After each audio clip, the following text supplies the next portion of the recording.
캐나다 마약이 한국으로 간다? 에이, 설마 했는데 요즘 기사들을 보면 농담이 아니더라고요. 오늘의 주제는 마약입니다. 밴쿠버에서 한국으로 떠나는 마약 소식부터 마약으로 몸살 앓는 소방관들, 공짜 마약, 새 인생 사는 전직 마약 딜러 이야기까지 열심히 달려볼게요. 1. 그렇다면 밴쿠버 마약은 어떻게 한국 행배를 타게 되었을까요? 마약 원료의 대부분은 중국에서 출발하여 컨테이너 선박을 이용해 BC주 밴쿠버 항구로 들어옵니다. 실제로 캐나다 경찰이 압수한 필로폰의 전체의 1708kg 중 879kg이 BC주에서 나왔다고 할 정도입니다. 밴쿠버가 사실상 아시아 마약의 거점, 관문이 된 겁니다. 이들 마약 조직은 단속을 피하기 위해 코카인을 액체 상태로 변형하여 밀반입했습니다. 그리고 더 충격적인 건 한국의 강원도 모처에 가공 공장을 차려놓고 액체 코카인을 고체 마약으로 바꾸는 작업을 해왔다는 겁니다. 한국에서 해경이 압수한 코카인은 무려 200만 명이 동시에 투약할 수 있는 양, 시가 1,800억 원에 달했습니다. 특히 밀반입부터 한국 내 가공, 유통까지 전 과정을 캐나다 마약 조직이 직접 주도한 한국에서의 첫 사례라는 점이 충격적인 사건으로 기록됐습니다. 또 모든 것이 온라인 직구용 루트를 통해 이루어졌습니다. 옛날처럼 마약을 가방에 숨겨 들고 오는 시대가 아니라 국제 물류 시스템을 악용해 박스 하나, 송장 하나로 수천억 원대 마약이 국경을 넘는 시대가 된 겁니다. 2. 작전명 펜타닐 스프린트 2.0. 캐나다 정부가 마약 조직과의 전쟁을 선포하고 정말 무섭게 밀어붙이고 있다는 사실.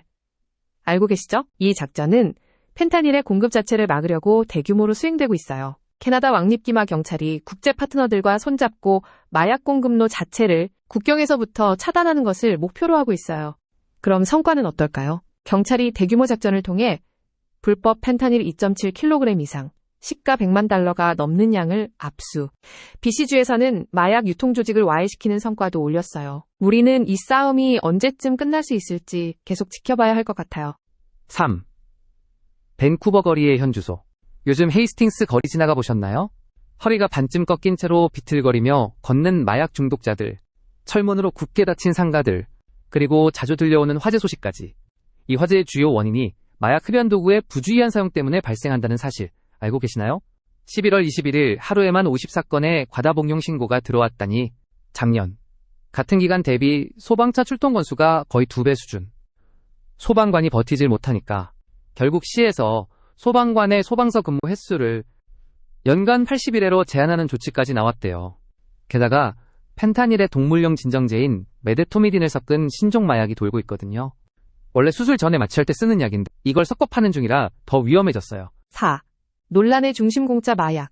여러분은 Safer Supply 프로그램이라고 들어보셨나요? 마약 중독자에게 비교적 안전한 마약을 제공해서 거리에서 독한 마약 못하게 하겠다. 네, BC주. 논란의 중심, 공짜 마약 이야기입니다. 그러나 현실은 어땠냐면요. 받은 약 그대로 안 씁니다. 팔죠? 현금으로 바꾸죠. 더 센 약이랑 교환하죠. 그래서 언론이 정부에 계속 묻습니다. 이거 암시장으로 흘러가는 거 아니냐. 근데 정부는 오래도록 증거 없다 모드. 그러다 내부 문서가 터졌어요. 원래 대상자한테 가야 할 Safer Supply 약물의 상당량이 중간에 빠져나가서 딜러 범죄 조직 손에 들어가고 있다는 내용이 적혀 있었던 거예요. 정부 가유출 근거 없다고 말하던 것이 거짓이었던 거죠. 그제야 제한 정책 나왔어요. 마약 대신 쓰라고 제공했던 마약 대체제. 비교적 약한 약물을 이제는 약사나 간호사가 보는 앞에서만 직접 복용하게 바꿨습니다. 하지만 이걸로 해결이 될까요? 합법적이 아닌 불법적인 마약 거래는 어떻게 잡을 수 있을까요? 또한 독한 약 대신 약한 약을 나눠주는 것으로 마약 중독자들에 대한 관리가 될 수 있을까요? 중독자에 대한 치료 상담도 없고 재활도 없는 구조. 결국은 돈. 그 내막을 들여다보면 결국은 예산 문제지요. 관리하려면 사람이 필요하고 사람 쓰려면 돈이 필요합니다. 의사, 간호사, 상담사사, 회복지사, 주거지원 인력팀 단위 운영. 한두 명이 아니에요. 근데 BC주는 지금 의료 부족 제한, 부족 주거 위기, 난민 문제, 마약 문제, 실업 문제, 노인 요양 문제, 저소득층 문제 등 한꺼번에 터진 상태. 둑이 터졌지만 그 둑을 막을 수 있는 예산이 없습니다. 6. 호주 감옥의 캐네디언 마약왕. 여러분은 마약왕 채치롭을 아시나요? 벤나가 이 이름을 거론하는 이유는 캐나다 국적을 가진 사람이기 때문이지요. 이 아저씨가 이끌던 조직 3고르는 한때 호주 필로폰의 최대 공급책, 연간 최대 23조 원을 벌어들였다니 회사 하나 차렸어도 대기업 회장님 할 규모인데 이 양반은 그걸 전부 마약으로 벌었죠. 호주 경찰이 2012년부터 볼란테 작전이라는 이름으로 추적했고 2021년에 네덜란드에서 검거, 호주로 넘겨져서 결국 16년형을 선고받았대요. 7. 마약판에서 헬스판으로 인생 리셋.